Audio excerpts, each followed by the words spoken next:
大家好啊！金創意室內設計，今日同大家睇睇一個2至3人單位21平方231尺度啦。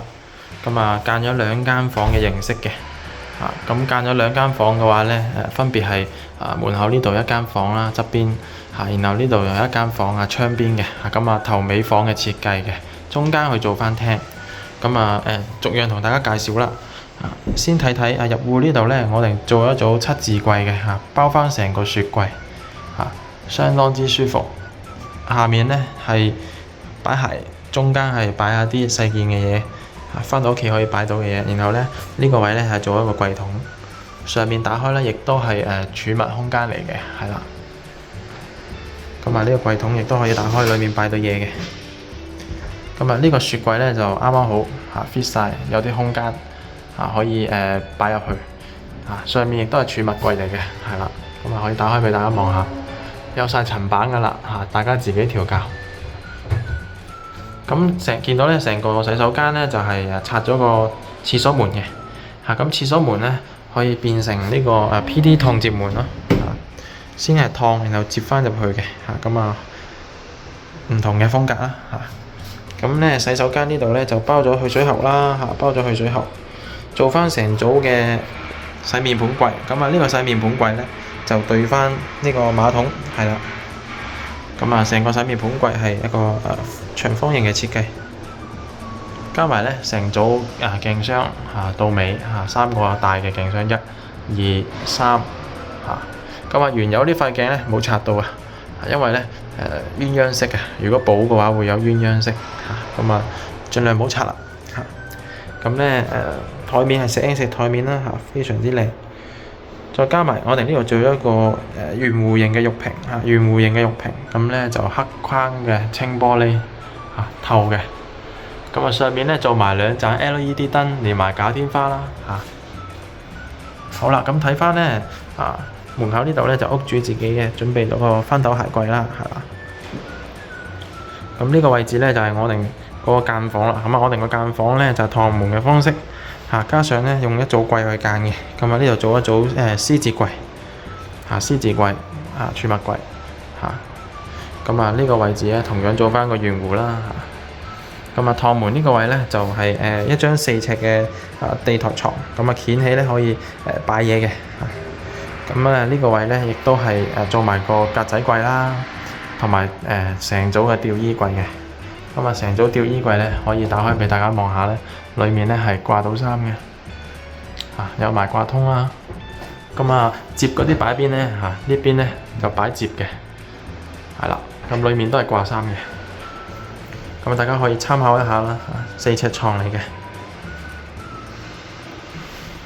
然之後睇翻成個廳啦，成個廳呢就係鋪咗長條木紋磚啦，長條木紋磚。呢個位呢就係屋主自備嘅餐台啦，摺疊餐台非常之方便。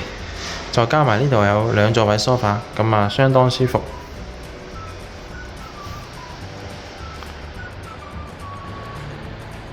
呢邊呢就係嗰個電視櫃啦，電視櫃做一組玻璃門櫃啦，擺下啲飾物，有埋燈帶嘅同樣呢，亦都有背景板。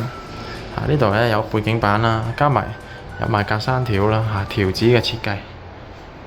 成組電視櫃呢都幾靚嘅。睇翻呢廚房啦，廚房拆咗㗎啦，做咗個 L 型嘅廚房。呢個台面呢就係平面直過㗎，全部都裝好晒啦，油煙機啦、煮食爐啦、洗衣機，仲有我哋熱水爐，係啦，再加埋我哋個星盤啦，都好大㗎啦。成個台面呢，飯煲水壺各樣嘢都可以擺到我哋呢做3個櫃桶俾你用，然後呢度呢有門仔啦，可以擺嘢嘅，係啦。洗衣機呢邊呢就亦都係一個吊櫃同埋調味料架啦，燙玻璃可以擺一啲豉油鹽醋碗咁樣咯。上面亦都係擺嘢嘅。成個廳呢，就呢度呢有部冷氣啦，通過呢個衣櫃會出返嚟嘅嗰條喉，避咗冷氣喉㗎啦。咁咧呢度咧就係一個兩趟嘅玻璃門啦嚇，兩趟玻璃門。咁咧兩趟玻璃門，我哋加咗一啲條子喺裡面嘅嚇，間條啦。咁啊磨砂玻璃啊，睇唔到裡面啊，有啲奶油風啦，同埋日式嘅感覺咯嚇。咁打開個磨砂玻璃門啦嚇，咁咧裡面咧就係一張3尺嘅油壓床啦嚇，有櫃桶啦嚇，可以升起，可以裡面擺嘢嘅。咁啊呢度做一組書台櫃嚇，書台櫃到頂啦嚇。窗台就鋪咗雲石嘅。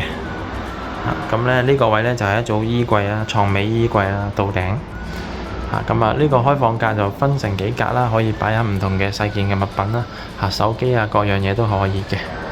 咁咧衣櫃呢度咧有櫃桶啦，亦都有掛衣通啦嚇。同樣上面咧亦都係咧備冷氣喉噶啦嚇。咁啊備冷氣喉可以見到咧有掛衣通同埋避開咗，安裝冷氣好方便嘅。咁啊，呢啲就係層板啦嚇。咁咧有興趣嘅間兩房2至3人單位，咁大家可以參考一下啦嚇，參考一下呢個做法，相當舒服咁啊2、3人單位咧間兩房就係頭尾房嘅設計係比較舒服，中間咧就做翻廳啦。咁有興趣嘅可以揾我哋金創意去了解。咁2、3人單位咧無論係新公屋啦、居屋啦或者其他嘅公屋都可以做嘅嚇，個格式都係差不多一樣噶啦嚇。咁大家咧可以了解一下啦我哋其他影片都有呢啲咁樣嘅案例嘅，記得咧點個讚啦訂閱，咁可以睇到更多嗰啲裝修嘅案例同埋設計。咁未裝修嘅或者啱啱收鎖時、即將收鎖時都好。咁歡迎嚟揾張生或者張小姐咁可以去參考下一個設計同埋個價錢。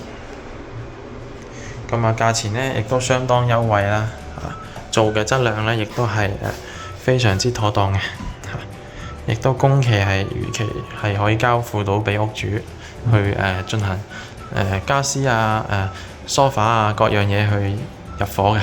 咁多謝大家收睇。